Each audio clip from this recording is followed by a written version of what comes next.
I just want to spend my time talking about what happened in New York when the RNC was in town, and I think the facts will give some basis for conversation later. In the weeks leading up to the weeks and months leading up to the Republican National Convention, the New York Police Department and our esteemed mayor were in the newspapers and on the airwaves constantly talking about the anarchists are coming, the anarchists are coming. And it sounds a little bit like Miami in November 2003. And of course, it was no accident. In fact, hundreds of thousands of people did come to New York City. And what was remarkable was that hundreds of thousands of them, over the course of 7 solid days, demonstrated overwhelmingly peacefully. There was some but little violence. And despite some serious delays and in the issuance of permits, virtually every organization that applied for a permit got one. Of course, there were serious problems in terms of where we were allowed to demonstrate.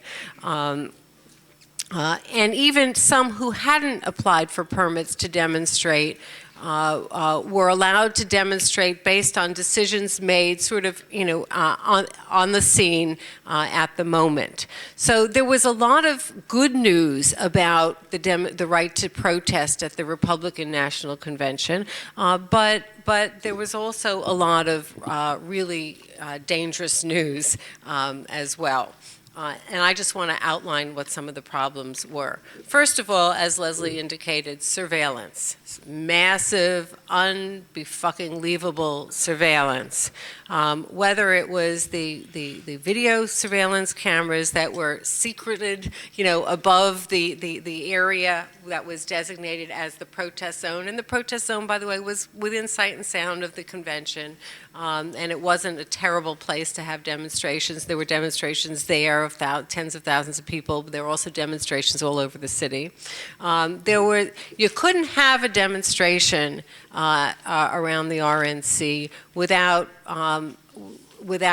video cameras, police video cameras, obviously there on the ground, several of them, whether it was the UFPJ demonstration, the Planned Parenthood demonstration, or Jews for Racial and Economic Justice in front of the plaza with 10 people in a symbolic demonstration. There were not only, in small demonstrations, there were almost as many cops as there were demonstrators, reminiscent of the Red Squad from the old days, but also there was a blatant police presence in taping everything that was going on.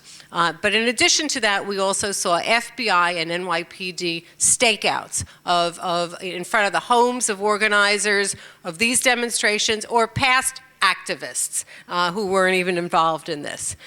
It was intimidating and pervasive. There was, as I alluded to before, excessive police presence, whether it was a dozen people or 500,000.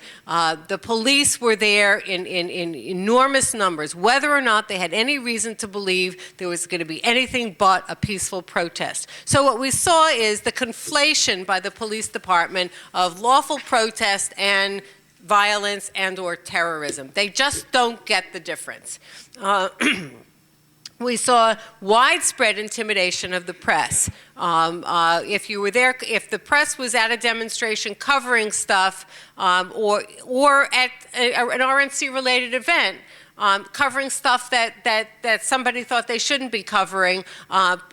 Reporters were bullied. They were told, "Show me your film. I want to see who you just called for that conversation." Literally, a reporter was sitting in Starbucks, near Penn Station, and was threatened with arrest if he didn't call the last number on his cell phone, who happened to have been his editor, and let the cops talk to his editor about the pictures he had just taken of the post office across from Madison Square Garden.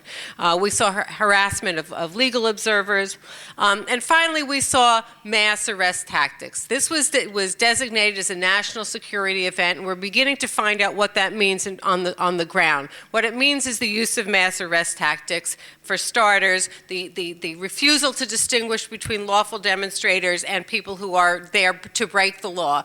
On Tuesday, organizers announced a day of direct action. I myself have my own problem with using direct action instead of civil disobedience. I think it feeds right into the cops. If you were near one of those demonstrations, if you knew your rights and were on the sidewalk not blocking traffic, which you're allowed to do without a permit, you got arrested anyway. Notably, instead of using violence, they used just force. They used these orange nets and circled everyone. They didn't give a shit whether you were demonstrating in the street or on the sidewalk, whether you're lawful, unlawful. Everybody got caught up in the nets, and that was by design. In addition, we saw preventive detention. People were arrested on Tuesday. That was the big day of nonviolent demonstrations, big day of arrests of everybody, whether they were illegal or not, and they weren't let go, funny enough, until after the president left town.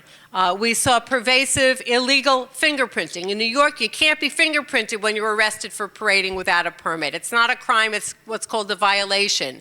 And they fingerprinted everybody, sent all the prints to Albany and to DC. That was a massive violation of the law. And I think that they knew it. And they did it anyway, deciding that they would risk whatever comes later by way of lawsuits and damages. And finally, the pervasive need to control protest.